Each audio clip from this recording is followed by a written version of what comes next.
ಎಲ್ಲರೂ SIP ಶುರು ಮಾಡೋ ಬಗ್ಗೆ ಮಾತಾಡ್ತಾರೆ, ಆದರೆ ಅದನ್ನ ಯಾವಾಗ ನಿಲ್ಲಿಸಬೇಕು ಅಂತ ತಿಳ್ಕೊಳ್ಳೋದು ಅಷ್ಟೇ ಇಂಪಾರ್ಟೆಂಟ್.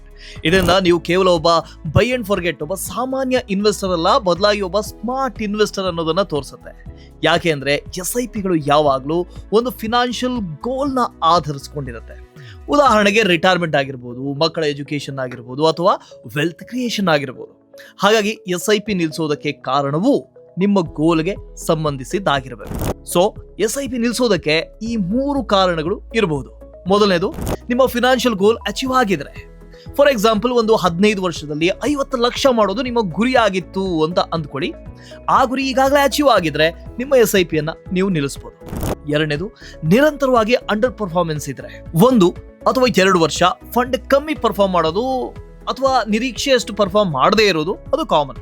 ಆದ್ರೆ ನಿಮ್ಮ ಈಕ್ವಿಟಿ ಫಂಡ್ ಬೆಂಚ್ ಮಾರ್ಕ್ ಮತ್ತು ಬೇರೆ ಪಿಯರ್ ಫಂಡ್ ಗಳಿಗಿಂತ 3 ವರ್ಷ ಅಥವಾ ಅದಕ್ಕಿಂತ ಹೆಚ್ಚು ಟೈಮ್ ನಿರಂತರವಾಗಿ ಕಮ್ಮಿ ಪರ್ಫಾರ್ಮ್ ಮಾಡಿದ್ರೆ SIP ಕಂಟಿನ್ಯೂ ಮಾಡೋದು ಡೇಂಜರ್ ಆಗ್ಬೋದು. ಮೂರನೇದು, ನಿಮ್ಮ ಅಸೆಟ್ ಅಲೋಕೇಶನ್ ಬದಲಾಗಿದ್ರೆ.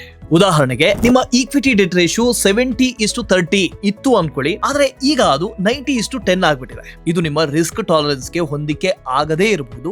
SIP ಅನ್ನ ಟೆಂಪರರಿ ಆಗಿ ಈ ಸಂದರ್ಭದಲ್ಲಿ ನಿಲ್ಲಿಸಿ ಅಸೆಟ್ ಅಲೋಕೇಶನ್ ಅನ್ನ ರೀಸೆಟ್ ಮಾಡೋದು ಉತ್ತಮ ನಿರ್ಧಾರ ಆಗ್ಬೋದು. ಒಂದು ಇಂಪಾರ್ಟೆಂಟ್ ವಿಷಯ, ಶಾರ್ಟ್ ಟರ್ಮ್ ಹಣದ ಸಮಸ್ಯೆ ಬಂದಾಗ SIP ಅನ್ನ ಪೂರ್ತಿಯಾಗಿ ನಿಲ್ಲಿಸೋದಕ್ಕೆ ಹೋಗ್ಬೇಡಿ, ಒಂದು ಪಾಸ್ ಕೊಡಿ. ಮಾರ್ಕೆಟ್ ಅನ್ನ ಟೈಮಿಂಗ್ ಮಾಡೋದು ತುಂಬಾ ಕಷ್ಟ. ಇನ್ವೆಸ್ಟ್ಮೆಂಟ್ ನಲ್ಲಿ ನಿಮ್ಮ ಅತಿ ದೊಡ್ಡ ಶಕ್ತಿ ಅಂದ್ರೆ ತಾಳ್ಮೆ ಮಾತ್ರ. ಇದೇ ತರದ ಇನ್ನಷ್ಟು ವಿಡಿಯೋಗಳಿಗಾಗಿ ಗ್ರೋ ಕನ್ನಡ ಫಾಲೋ ಮಾಡಿ.